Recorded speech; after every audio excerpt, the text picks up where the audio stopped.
berdoa dan menyerahkan pemberitaan firman Tuhan pada saat ini. Amin.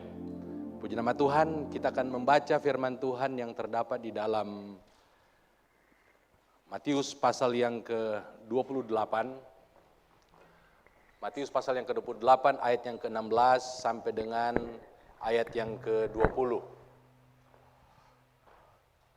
Mari kita bangkit berdiri, kita akan membaca dan menghormati firman Tuhan yang akan kita baca.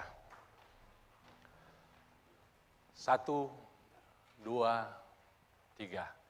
Dan ke-11 murid itu berangkat ke Galilea, ke bukit yang telah ditunjukkan Yesus kepada mereka. Ketika melihat dia, mereka menyembahnya, tetapi beberapa orang ragu-ragu. Yesus mendekati mereka dan berkata, "Kepadaku telah diberikan segala kuasa di sorga dan di bumi. Karena itu, pergilah, jadikanlah semua bangsa muridku, dan baptislah mereka dalam nama Bapa dan Anak dan Roh Kudus. Dan ajarlah mereka melakukan segala sesuatu yang telah kuperintahkan kepadamu, dan ketahuilah, aku menyertai kamu senantiasa sampai kepada akhir zaman." Puji nama Tuhan, silakan duduk. Tema firman Tuhan pada saat ini adalah diberdayakan untuk memuridkan.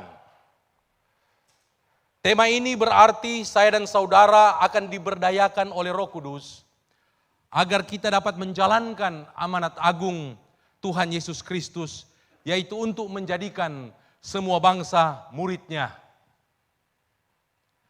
Hal ini yang sering dilupakan di dalam amanat agung ialah tentang pemuritan. Padahal pemuritan merupakan perintah Tuhan untuk dilakukan. Yesus berkata, "Pergilah, jadikanlah semua bangsa muridku."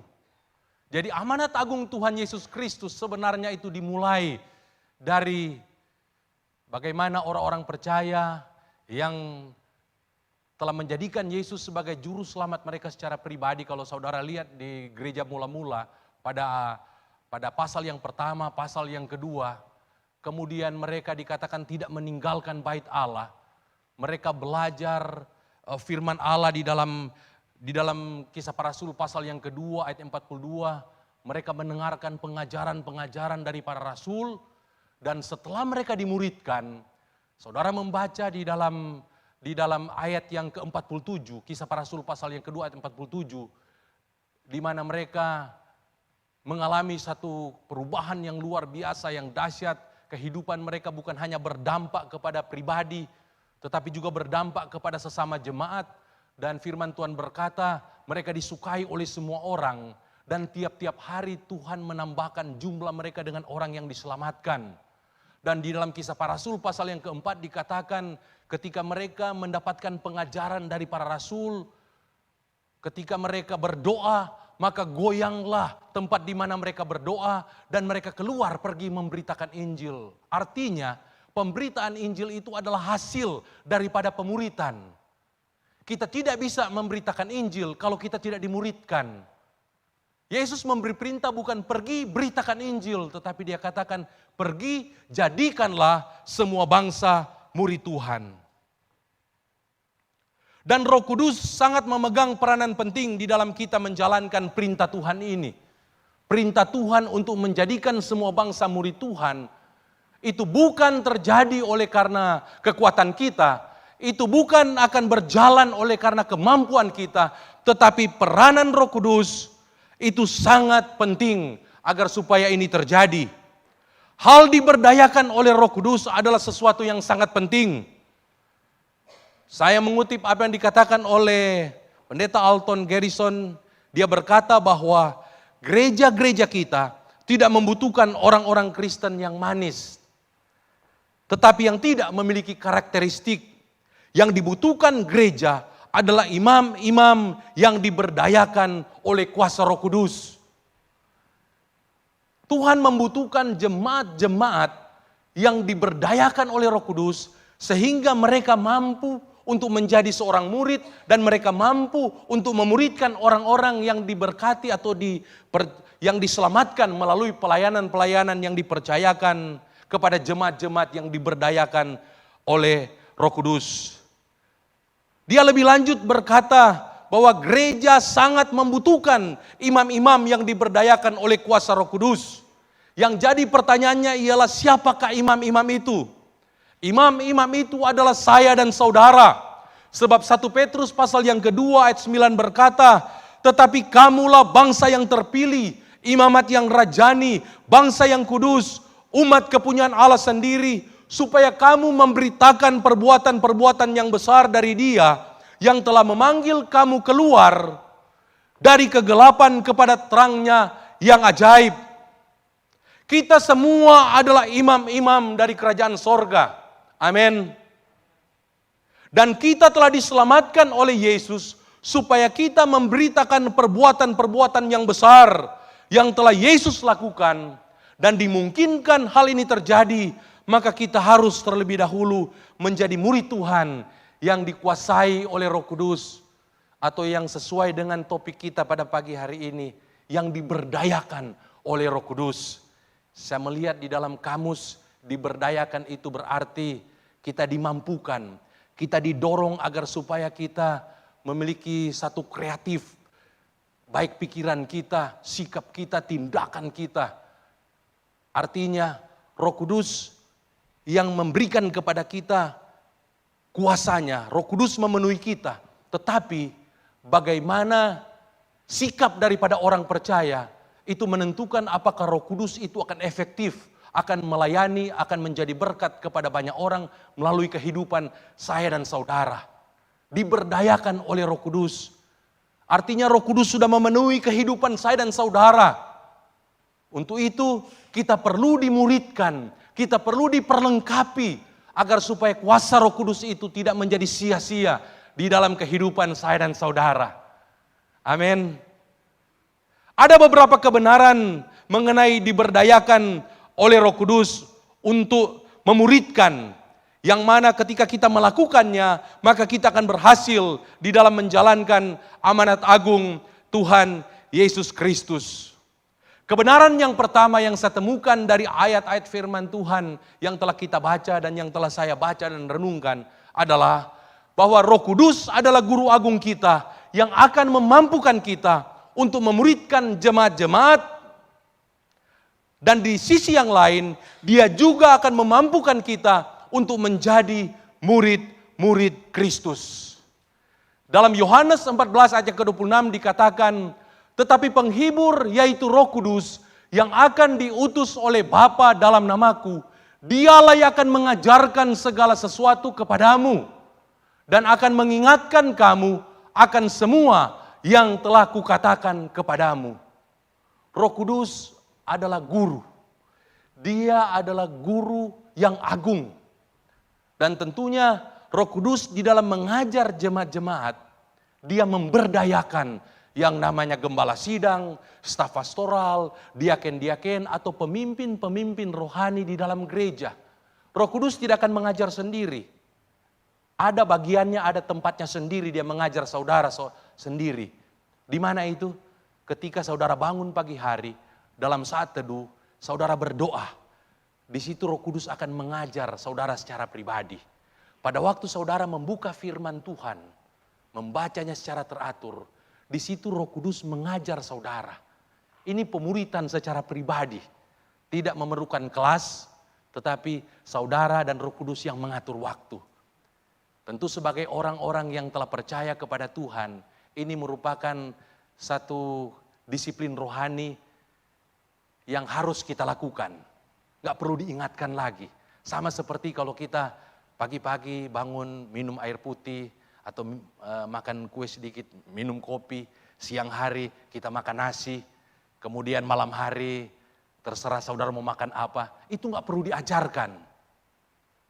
Karena itu memang sudah seharusnya kita lalui sebagai seorang manusia. Demikian juga dengan saat teduh. Ketika kita bangun, kita berdoa, kita membaca firman Tuhan. Ini seharusnya menjadi kehidupan yang normal anak-anak Tuhan. Karena kalau kita tidak minum kopi, sarapan pagi hari, itu sepanjang hari itu bisa saudara sendiri mengalaminya. Rasa kayak nggak enak badan, mau berpikir juga kayak sulit, ya. Apalagi makanan rohani akan kita baca setiap hari, apalagi suara Roh Kudus yang akan kita dengarkan. Jadi saya mendorong agar supaya kita umat Tuhan yang ada di tempat ini, mari kita memberi diri dimuridkan secara pribadi oleh Roh Kudus. Tetapi berkaitan dengan tema pada pagi hari ini, mari kita sebagai hamba-hamba Tuhan yang ada di gereja ini, kita harus dikuasai oleh Roh Kudus. Kita harus dipimpin oleh Roh Kudus. Kita harus diberdayakan oleh Roh Kudus. Kita tidak bisa mengajar dan memuridkan jemaat-jemaat dengan kekuatan kita sendiri. Tetapi hanya dengan pertolongan Roh Kudus, dan Dia adalah guru agung kita. Dia akan mengajar lebih dahulu kepada saya dan saudara sebagai pengajar, agar supaya kita bisa mengajar dan memuridkan jemaat-jemaat Tuhan yang Tuhan percayakan kepada kita. Di sisi yang lain, sebagai jemaat-jemaat, kita juga harus memberi diri untuk dimuridkan oleh Roh Kudus. Kalau tadi yang saya katakan tadi, kita dimuridkan secara pribadi oleh Roh Kudus, tetapi kita perlu juga mengambil bagian untuk dimuridkan oleh pribadi-pribadi yang telah diberdayakan oleh Roh Kudus.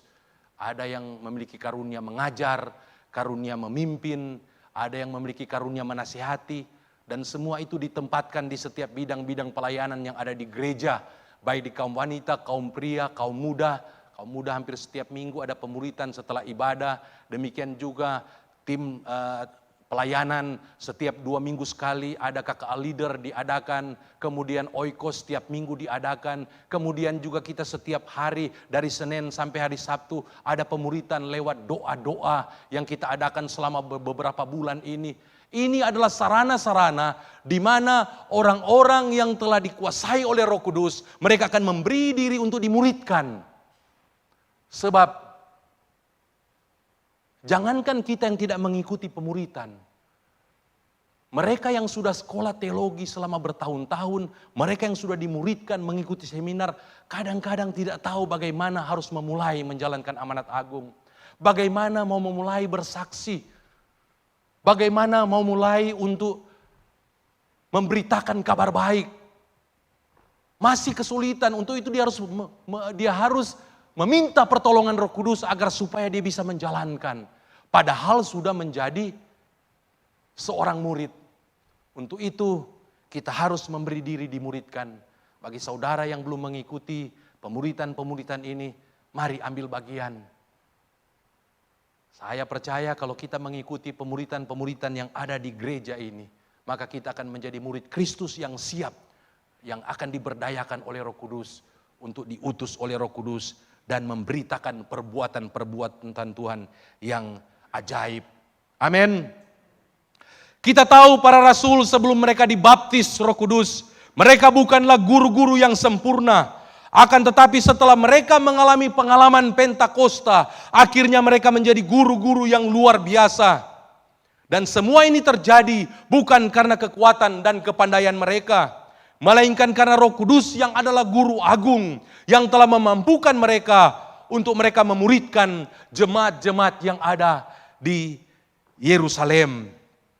Dalam Kisah Para Rasul pasal yang kedua ayat 42, di sini dikatakan mereka bertekun dalam pengajaran rasul-rasul dan dalam persekutuan. Kata mereka di dalam ayat ini bukanlah para rasul atau pemimpin-pemimpin gereja, melainkan mereka adalah orang-orang yang berjumlah 3.000 orang yang bertobat, percaya kepada Yesus ketika mendengarkan khotbah Petrus dalam pasal yang kedua, yang di bagian-bagian pertengahan pasal yang kedua. Ketika mereka mendengarkan Injil yang diberitakan oleh Petrus, mereka bertobat dan akhirnya mereka tidak meninggalkan bait Allah. Mereka dimuridkan oleh para rasul. Para rasul yang hanya orang-orang biasa. Mereka dikatakan bukan murid-murid daripada ahli Taurat, tetapi tentu mereka adalah murid daripada Tuhan Yesus. Tetapi itu tidak menjamin juga mereka bisa mengajar. Karena kita tahu mereka masih banyak salah pengertian dengan maksud Yesus. Walaupun sudah 3,5 tahun mereka diajar oleh Tuhan Yesus. Tapi ketika Roh Kudus mengurapi mereka, Roh Kudus memberdayakan mereka. Apa yang dikatakan oleh Yesus, Roh Kudus akan mengajar kamu.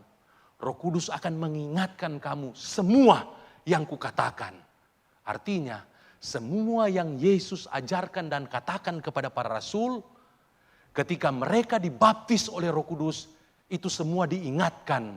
Dan akhirnya mereka bisa mengajar murid-murid. Ribuan orang diajarkan oleh rasul-rasul yang saudara tahu karakter mereka sebelum dibaptis oleh Roh Kudus. Mereka adalah pribadi-pribadi yang hanya memikirkan kepentingan diri mereka sendiri. Yesus mau lewat di salah satu desa di Samaria, orang Samaria tidak izinkan. Kemudian murid-murid yang dia kasih katakan, Tuhan, apakah kami harus meminta api dari sorga untuk membakar mereka? Ini mau jadi pengajar kita. Waduh, kalau Pendeta Simpson ajarkan, kalau ada yang menolak Yesus, langsung tonjok. Nah, maka tidak layak saya untuk menjadi seorang pengajar. Murid-murid loh, Tuhan, kami akan meminta api dari sorga untuk membakar mereka. Waduh, kalau saudara lihat juga Petrus ya kan, dia melihat hamba imam besar mencoba menangkap Yesus. Apa yang terjadi? Dia katakan, jangan kamu menyentuh guruku. Kamu harus mengasihi dia. Apa itu yang dia katakan? Enggak. Terkadang ada juga hamba-hamba Tuhan yang dia memilih bukan kata-kata yang dikeluarkan tetapi pedang yang dia angkat. Langsung dipotong telinganya. Enggak layak mereka menjadi guru. Tetapi ketika mereka diberdayakan oleh Roh Kudus, Petrus bisa mengajar, Yohanes, Yakobus, mereka bisa mengajar, Andreas, Filipus, Yudas yang bukan Iskariot, Yudas orang Selot, mereka bisa mengajar. Dan firman Tuhan berkata, mereka yang telah percaya kepada Yesus, mereka bertekun, mereka mendengarkan pengajaran daripada rasul-rasul. Yang kehidupan sebelum mereka diurapi oleh Roh Kudus, yang seperti yang saya katakan tadi, tidak layak untuk menjadi seorang guru. Dan saya percaya demikian juga dengan kita. Mungkin sebelum kita bertemu dengan Yesus, sebelum kita mengalami pengalaman Pentakosta, dipenuhi Roh Kudus, diurapi oleh Roh Kudus, kita bukan seorang pengajar. Tetapi setelah kita percaya dan kita dikaruniakan karunia untuk mengajar oleh Roh Kudus, maka mari kita gunakan karunia itu. Mari kita mengajar. Saya yakin di antara saudara yang duduk, yang mungkin belum mengajar, memiliki karunia-karunia untuk mengajar, karunia-karunia untuk menasihati, karunia-karunia pengetahuan. Di mana saudara akan temukan itu? Kalau saudara tidak menjadi murid di dalam gereja Tuhan, mungkin seumur hidup kita tidak akan menemukan karunia itu. Tetapi kelas-kelas pemuritan yang ada di gereja ini akan menolong saudara untuk menemukan mutiara-mutiara yang indah yang masih terpendam di dalam hati saudara. Emas murni yang masih terpendam. Yang kalau saudara lakukan itu, ketika saudara mengajar, menasihati, ada orang yang tersesat bisa kembali ke jalan yang benar, maka saudara menyelamatkan jiwanya. Maka akan ada mahkota kehidupan yang Tuhan sediakan bagi orang yang menuntun, mereka yang hidup dalam kegelapan, datang kepada terang yang ajaib. Untuk itu, mari kita memberi diri, dimuridkan. Ikutlah doa setiap pagi, ikutlah oikos, ikutlah juga pengajaran-pengajaran yang diadakan di gereja ini. Dan tentunya kita juga tetap setia mengikuti pemuritan yang diadakan setiap minggu. Pada setiap minggu ibadah raya yang kita adakan. Dan saya yakin dan percaya inilah zaman di mana Tuhan menyediakan fasilitas bagi kita yang ingin dimuridkan. Saudara bisa melihat khotbah-khotbah di gereja ini yang sudah ditayangkan di YouTube. Saudara bisa melihat. Bukan berarti YouTube atau khotbah-khotbah yang lain tidak kita buka. Tetapi saya anjurkan mari kita mengikuti pengajaran yang sehat yang diadakan di gereja ini. Karena kita mengajarkan, saudara tahu apakah kita melakukan atau tidak. Tetapi kalau saudara membuka pengajaran-pengajaran yang lain, saudara tidak tahu apakah dia melakukan atau tidak. Hati-hati dengan roh penyesatan, hati-hati dengan roh antikristus. Karena Tuhan sendiri memperingatkan kepada kita, pada akhir zaman akan ada banyak nabi-nabi palsu, rasul-rasul palsu. Dan bukan hanya nabi dan rasul, Yesus sendiri berkata, Mesias palsu. Tetapi saudara lihat gembala sidang kita, lihat yang mengajar di sini. Saudara bisa tahu apakah kita itu palsu atau asli. Apakah kita itu pembohong, melakukan berkhotbah tetapi tidak melakukan. Saudara yang bisa nilai. Untuk itu ketika kita membuka kembali kebenaran firman Tuhan, saya senang mendengarkan ada jemaat kita yang dia bisa mendengarkan berulang-ulang. Karena itu merupakan sarana yang Roh Kudus sediakan buat kita. Untuk kita memberi diri dimuridkan. Mereka bertekun dalam pengajaran rasul-rasul sehingga di dalam kitab Kisah Para Rasul pasal yang keempat ayat yang ke-31 mereka menjadi jemaat-jemaat yang memberitakan firman Allah dengan berani. Dan inilah yang merupakan rahasia keberhasilan daripada jemaat gereja mula-mula di dalam mereka menjalankan amanat agung Tuhan Yesus Kristus. Mereka memberi diri dimuridkan dan mereka dipenuhi dan diberdayakan oleh Roh Kudus. Kedua hal ini harus ada dalam diri kita. Artinya pengajar-pengajar yang diberdayakan oleh Roh Kudus dan jemaat-jemaat yang mau dimuridkan, yang mau diberdayakan juga oleh Roh Kudus, ini harus ada dalam satu gereja yang sehat. Sebab dengan kita menjadi murid, berarti kita diperlengkapi dengan semua yang kita butuhkan untuk menjalankan tugas amanat agung. Dan dengan kita dipenuhi Roh Kudus dan diberdayakan oleh Roh Kudus, maka kita akan melakukan semua tugas kita dengan berani dan disertai dengan kuasa dan tanda-tanda ajaib. Amin. Haleluya. Jadi bukan hanya jemaat yang akan dimampukan, tetapi kita juga yang melayani di gereja akan dimampukan oleh Roh Kudus untuk menjalankan tugas kita yang terutama adalah untuk memuridkan mereka yang sudah percaya yang ada di gereja ini. Pemuritan sangat penting di dalam keberhasilan gereja menjalankan amanat agung Tuhan Yesus. Sebab jemaat-jemaat yang dimuridkan, mereka akan diutus untuk menjadi saksinya di marketplace. Sementara kita tahu dunia yang ada di sekitar daripada jemaat-jemaat dipenuhi dengan orang-orang yang belum mengenal Allah. Yesus mengibaratkan dunia di sekitar saudara ya. Kalau kita lihat konteks saudara, di mana saudara berada. Yesus berkata dalam Matius 10 ayat yang ke-16, Aku mengutus kamu seperti domba ke tengah-tengah serigala. Artinya, saudara berada di tengah-tengah serigala. Kalau saudara bukan seorang murid, bisa diterkam oleh serigala. Bukan memenangkan jiwa, saudara akan dimenangkan oleh serigala. Domba itu tidak punya kuasa. Tetapi kalau domba itu dilindungi oleh gembalanya, domba itu diperlengkapi oleh gembalanya, kuasa Roh Kudus memperlengkapi, melindungi kita domba-domba yang lemah. Maka tidak ada satupun serigala di dunia ini yang dapat menyesatkan saudara. Karena bukan domba, tetapi Roh Kudus yang mengurapi saudara. Roh Kudus yang memperlengkapi saudara, itu yang ditakuti oleh serigala-serigala. Untuk itu, jangan saudara heran. Di kantor-kantor, di perusahaan-perusahaan, sekalipun kelihatan lemah, umat Tuhan berada di tengah-tengah mereka. Mungkin dia hanya seorang wanita, atau seorang muda, atau seorang yang belum berpengalaman. Tetapi kalau dia sudah diberdayakan oleh Roh Kudus, dia sudah dimuridkan di dalam satu gereja, maka tanpa kehadirannya akan ada sesuatu yang hilang dalam kantor. Ada sesuatu yang kurang di dalam perusahaan tersebut. Sehingga dia akan dicari. Dia akan memiliki pengaruh. Ingat, saudara adalah garam. Tanpa garam makanan sebaik apapun tidak akan terasa apa-apa. Tidak akan dinikmati. Saudara adalah terang dunia. Tanpa saudara maka kegelapan yang ada di sekitar saudara akan tetap menjadi gelap.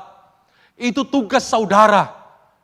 Dan kalau saudara diberdayakan oleh Roh Kudus dan dimuridkan, apapun jabatan saudara, siapapun saudara, pergilah ke tengah-tengah serigala. Karena Roh Kudus yang bersama-sama dengan kita, itu yang ditakuti oleh serigala-serigala dalam tanda petik yang ada di sekitar kita. Amin. Untuk itu, sebagai aplikasi Biarlah saat ini kita diingatkan baik sebagai pemimpin-pemimpin rohani maupun sebagai jemaat untuk kita semakin giat melakukan pemuritan. Dan sebagai jemaat, mari kita dengan taat dan setia memberi diri untuk dimuridkan. Kebenaran yang kedua, Tuhan menghendaki agar supaya kita yang menjadi murid-muridnya akan menjalani hidup ini dengan penuh kuasa. Kisah para Rasul pasal yang pertama yang ke-8 berkata, tetapi kamu akan menerima kuasa kalau Roh Kudus turun ke atas kamu, dan kamu akan menjadi saksiku di Yerusalem dan di seluruh Yudea dan Samaria dan sampai ke ujung bumi. Ini janji Tuhan, dan Dia kehendaki agar supaya kita jangan hanya menjadi, tadi yang saya kutip ya, Alton Garrison ya, menjadi jemaat-jemaat Tuhan yang dalam tanda petik manis. Memang kita tidak melakukan pelanggaran-pelanggaran, tetapi kita tidak memberi diri diberdayakan oleh Roh Kudus, kita tidak menjalankan amanat agung Tuhan Yesus Kristus, kita tidak menjadi murid-murid Kristus yang sejati. Ya. Kalau saya tafsirkan ini sepertinya kita tidak akan berdampak.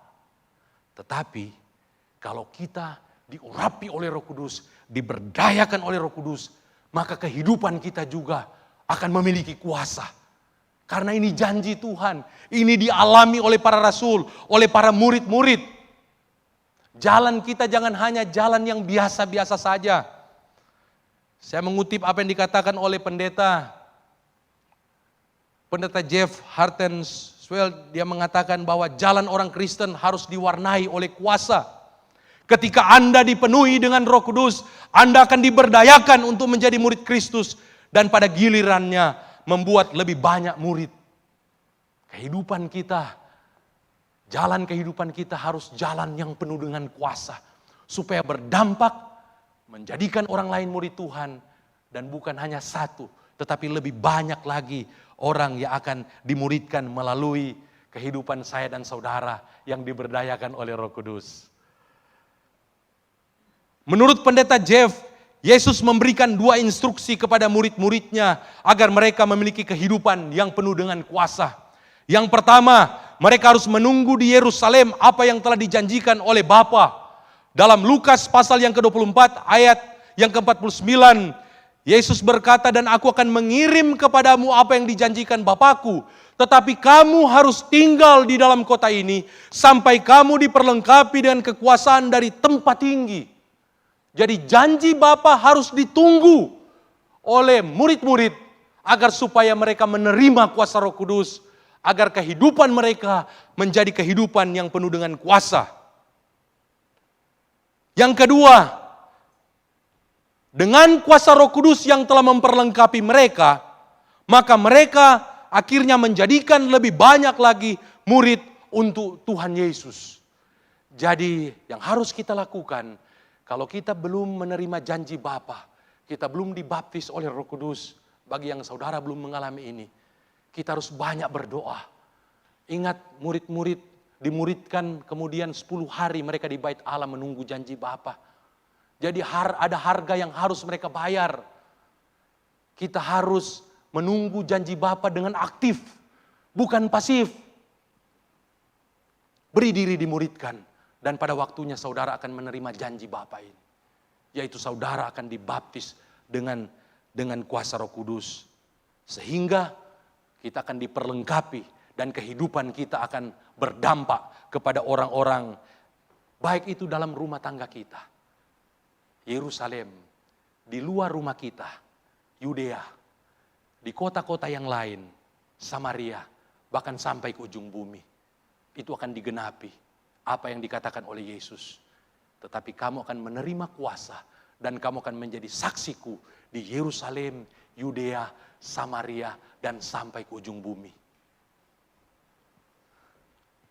Kebenaran yang ketiga mengenai kehidupan yang diberdayakan oleh Roh Kudus adalah hidup yang diberdayakan oleh Roh Kudus akan membuat kita berhasil dalam menjalani hubungan dengan sesama jemaat dan dunia yang berada di sekitar kita.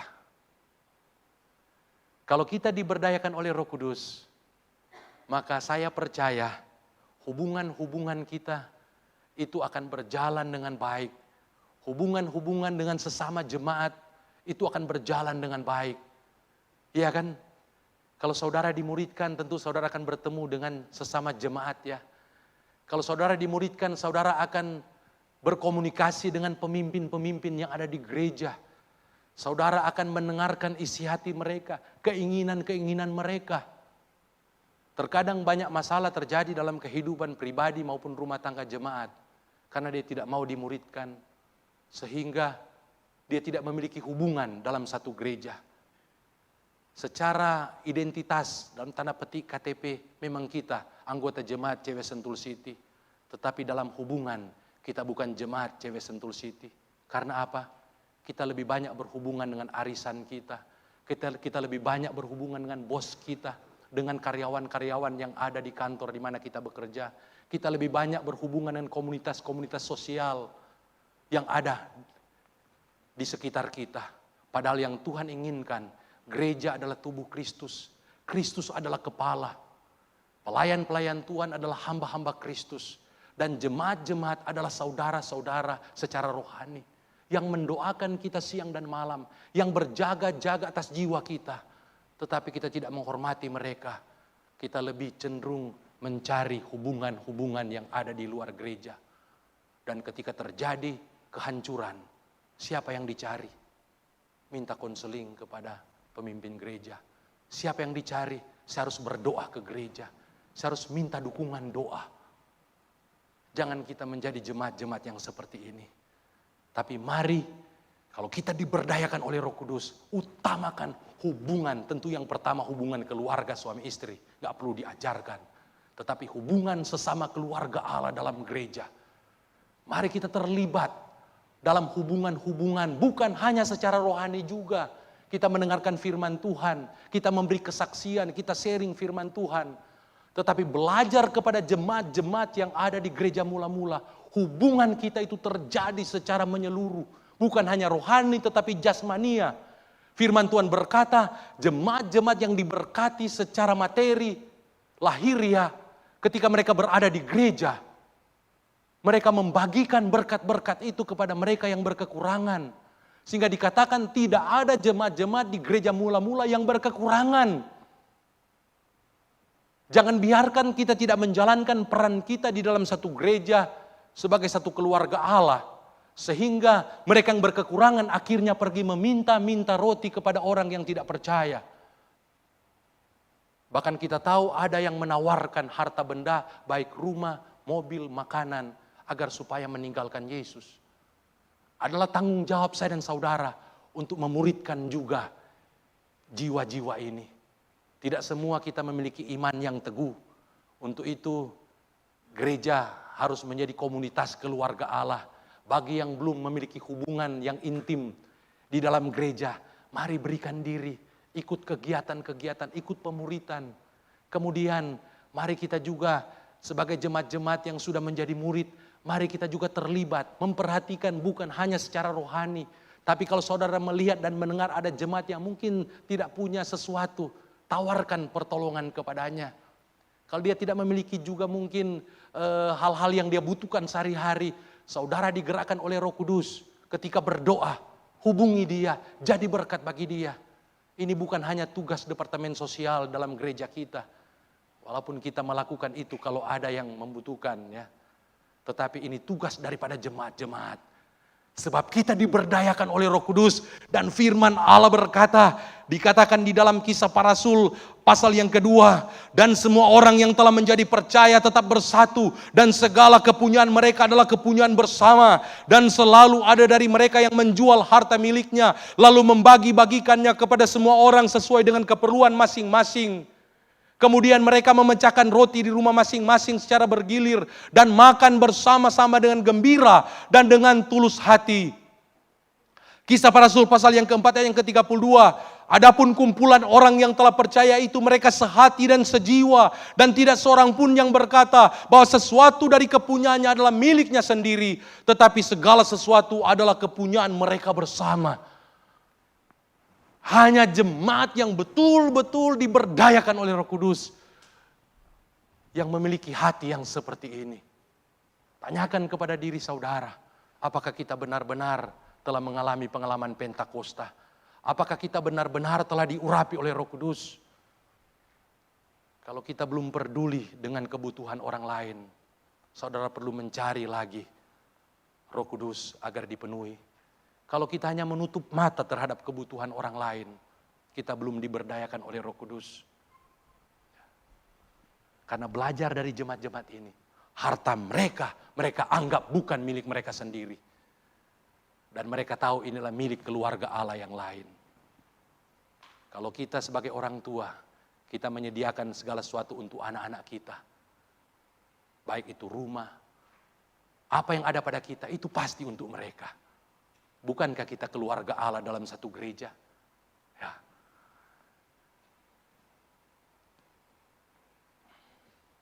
Tidak ada seorang pun yang berkekurangan di antara mereka. Karena semua orang yang mempunyai tanah atau rumah menjual kepunyaannya itu. Dan hasil penjualan itu mereka bawa dan mereka letakkan di depan kaki rasul-rasul. Lalu dibagi-bagikan kepada setiap orang sesuai dengan keperluan yang ada. Dan ini dilakukan oleh seorang hamba Tuhan yang bernama Barnabas. Seorang Lewi. Dia menjual dan dia membawa di bawah kaki rasul-rasul. Dan akhirnya itu dibagi-bagikan menjadi berkat. Aplikasi daripada firman Tuhan ini. Gereja itu sebenarnya menolong kita. Agar supaya hati kita dilatih untuk melakukan ini. Kita sudah mendengarkan tentang proyek misi kita. Janji-janji iman. Ini melatih kita untuk kita berbagi dengan mereka yang tidak kita kenal. Yang membutuhkan yang ada di luar sana. Memang kita juga harus menjadi berkat bagi komunitas yang ada di gereja kita. Tetapi level kita juga harus kita tingkatkan. Dengan anggapan kita sudah melakukan yang pertama ini di gereja. Dan memang saya percaya kita melakukan. Kita harus melangkah keluar. Misi daripada gereja Tuhan di tempat ini, kita juga harus menjadi berkat bagi orang lain. Untuk itu, mari kita juga memberi waktu untuk membuat janji iman. Kemudian kita bisa memberikan benih dari janji iman. Saudara bisa memberikan mungkin enggak harus semuanya. Dan kalau Tuhan sudah memberkati saudara, saudara bisa memberikan sepenuhnya. Demikian juga dalam bagian kita memberikan 1/10 daripada perpuluhan-perpuluhan kita. Ini mengajarkan kita ketika kita melakukan semua ini dengan setia. Maka saya percaya kehidupan kita itu akan terus menjadi berkat. Amin. Kehidupan kita itu akan menjadi kesaksian. Kehidupan kita akan berdampak. Ketika kita telah menjadi murid-murid Kristus yang telah dipenuhi oleh Roh Kudus, maka kita akan memiliki karakter yang seperti dengan Yesus. Dan akibatnya kita akan menjadi berkat bagi sesama jemaat Tuhan. Kemudian yang kedua, kita akan disukai oleh semua orang. Dan yang ketiga, akan semakin banyak orang yang akan percaya kepada Tuhan Yesus. Dan mereka akan menjadi murid Tuhan. Kisah Para Rasul pasal yang kedua ayat 47b mengatakan, dan mereka disukai semua orang dan tiap-tiap hari Tuhan menambah jumlah mereka dengan orang yang diselamatkan. Untuk itu kiranya melalui kebenaran firman Tuhan ini kita diingatkan akan pentingnya untuk kita hidup dipenuhi dengan Roh Kudus. Agar supaya dia akan memampukan kita untuk menjadi murid Tuhan yang penuh kuasa. Sehingga kehidupan kita akan diubahkan menjadi seperti murid-murid di gereja mula-mula, dan kita akan diberdayakannya untuk menjadi saksi Kristus yang akan menghasilkan banyak murid bagi Tuhan Yesus Kristus. Amin. Mari kita berdoa. Terima kasih Tuhan, hamba mengucap syukur kepadamu karena firman Allah sudah disampaikan. Terima kasih Tuhan. Dalam nama Tuhan Yesus hamba berdoa dan mengucap syukur kepadamu ya Tuhan. Terima kasih Tuhan, terpujilah namamu.